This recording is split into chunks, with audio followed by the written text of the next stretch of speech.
Hey, it's Surfing Victorian's report, Tuesday, the 21st of July, 2026.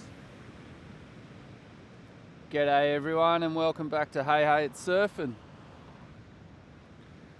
If you're chasing waves around Victoria today, there's some good news. While the swell is on the smaller side compared to last week, we're looking at clean winter conditions right across the coast, thanks to light winds under a ridge of high pressure.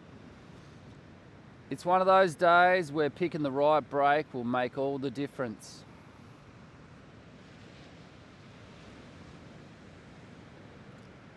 The biggest story though is what's coming.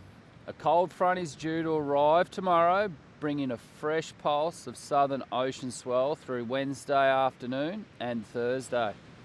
That means today is really your last opportunity to enjoy cleaner conditions before the weather turns. Let's take a trip around the coast. Across Victoria, coastal waters this morning, winds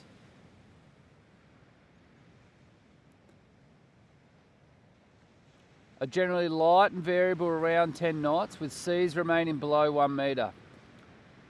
Offshore, we're seeing a southwesterly swell around 1 metre, increasing to around 1.5 metres through eastern Gippsland. While a small northeast wind swell is also in the mix offshore.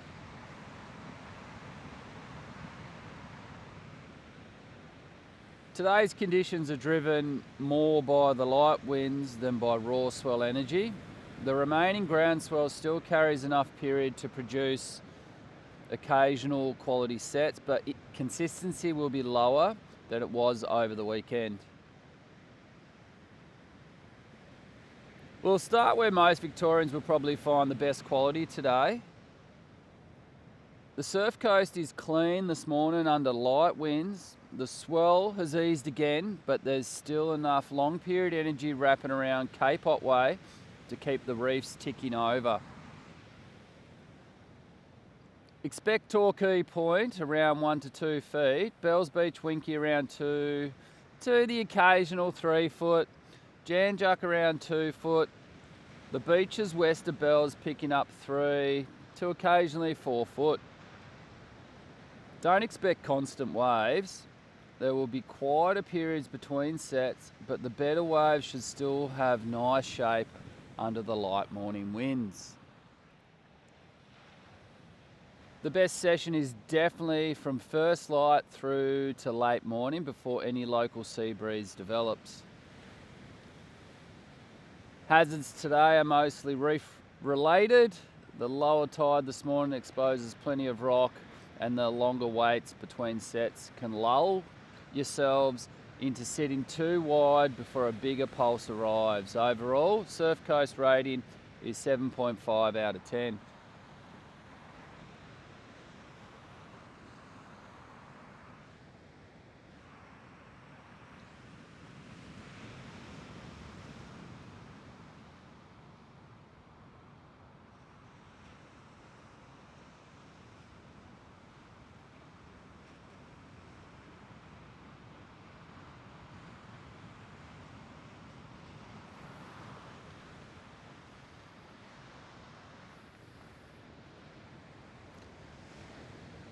Over on the peninsula, there's still a little more size thanks to the open exposure. Gunnerbata, St Andrews, Ryback Beach should all be producing around 3 to 4 feet of surf, while Portsea Back Beach should see the odd 4 to 5 foot of surf. The offshore wind is much lighter today than yesterday, which should leave cleaner faces and less spray blowing back off the tops. The challenge today isn't the wind, it's the banks. Some stretches will have long workable walls while others will simply close out. If you've got local knowledge, today could reward you. The best window is from sunrise through late morning before any afternoon northerly develops. Keep an eye on the rips. Even though the surf is smaller, there's still plenty of water moving through the gutters after last week's run of swell. Overall, Mornington Peninsula rating is a 7 out of 10.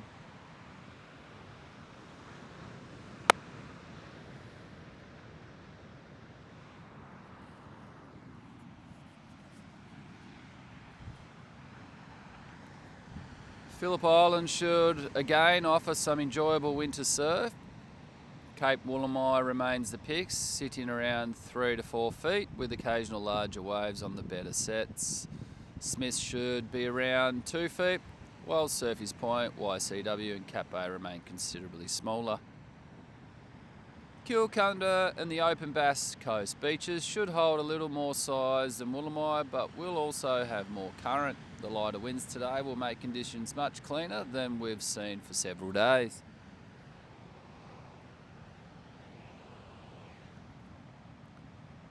The best surf should be early through to lunchtime. Hazards remain the same as always at Woolamai. Deep gutters, strong lateral sweep, and the occasional larger clean-up set arriving well outside the regular lineup.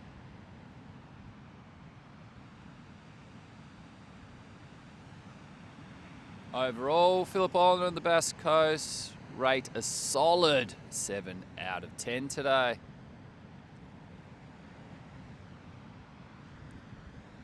Moving further east, East Gippsland is still the smallest region today, but conditions are improving. Around Lake's entrance, expect 1 to 2 foot, while 90 Mile Beach may see occasional 2 to 3 foot peaks. Cape Conran, Marlow and the far eastern beaches should pick up the most swell, producing 2 to occasionally 4 foot surf through the more exposed stretches. With light winds forecast for much of the day, late morning into the afternoon should provide the cleanest conditions. Ocean entrances and bars remain the biggest hazard. Even on smaller days, tidal flow through those entrances can be surprisingly powerful. Overall, East Gippsland scores a 6 out of 10. Today's tide movement will suit an early session across much of the state. The Surf Coast and Mornington Peninsula are both working through a morning low before filling through the afternoon. That means the reefs should sharpen nicely early before softening slightly as the tide pushes back in. Around Phillip Island and Western Port, expect a similar pattern with stronger tidal movement around the entrances as the afternoon tide builds. Tomorrow is where things begin to change. A cold front approaches Western Victoria, bringing strengthening northwesterly winds before swinging west during the afternoon. Showers return, temperatures drop, and a fresh southwest groundswell begins building. By Thursday, that new swell should be fully established.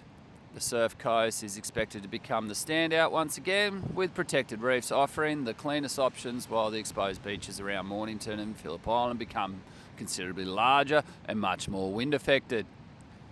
Looking toward the weekend, forecast confidence naturally drops, but the current guidance suggests the swell easing again with improving conditions if winds swing back into the northwest. If you're heading out today, I'd be leaning toward the Surf Coast. It's not going to be huge, but it'll be clean, consistent enough, and probably the most enjoyable surf in the state. If you're chasing a bit more size, then Mornington Peninsula or Cape Woolamai are your best bets, provided you can find a good bank. And if you're happy to wait, Thursday looks like the next day that could really light the coast back up. Anyway, thanks for watching Hey It's Surfing. Tune in tomorrow. There will be another report on the scope of surf conditions around the Victorian coastlines. Have a great session if you're headed out. Respect the conditions, look after each other in the lineup, and I'll catch you tomorrow once again with another Victorian surf report.